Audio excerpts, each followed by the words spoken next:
তো hello dear students, তো আজকে আমরা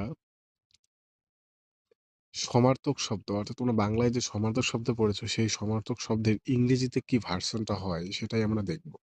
অর্থাৎ উচ্চারণ একই, কিন্তু তাদের বানানের পার্থক্য রয়েছে এবং বাংলা অর্থের তার পার্থক্য রয়েছে, এবং সেটা আমরা বাক্য রচনার সাহায্যেও বোঝার চেষ্টা করব। যেমন প্রথমে দেখো, WEEK উইক, অর্থাৎ এই উইকের মানে হচ্ছে সপ্তাহ। আবার WEAK উইক, এটারও উচ্চারণ ওই উইক, এবং এটার বাংলা অর্থ হচ্ছে দুর্বল।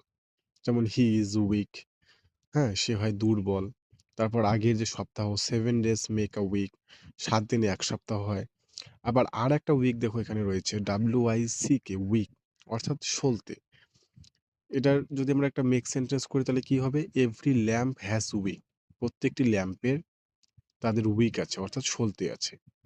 রিচ, REACH, এই রিচের অর্থ হচ্ছে পৌঁছানো, অর্থাৎ কোনো জায়গায় পৌঁছানো। ধরে নাও তুমি তোমার বাড়ি থেকে স্কুলে পৌঁছলে, সেই পৌঁছানো বলা হয়েছে।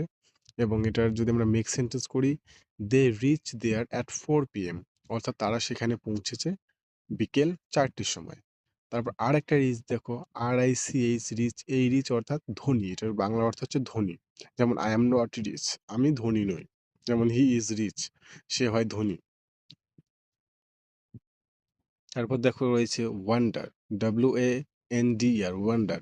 এখানে ওয়ান্ডার মানে হচ্ছে ঘুরে বেড়ানো, অর্থাৎ দে ওয়েন্ডার ইন দ্য ভিলেজ, তারা গ্রামে ঘুরে বেড়াচ্ছে।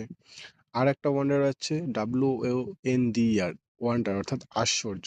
I wonder to see him, আমি তাকে দেখে আশ্চর্য হয়েছিলাম। তারপর টেস্ট, TASTE TASTE অর্থাৎ টেস্ট, এটার অর্থ হচ্ছে স্বাদ, কোনো খাবারের স্বাদ নেওয়া বা তরকারির স্বাদ নেওয়া, ঠিক আছে। I do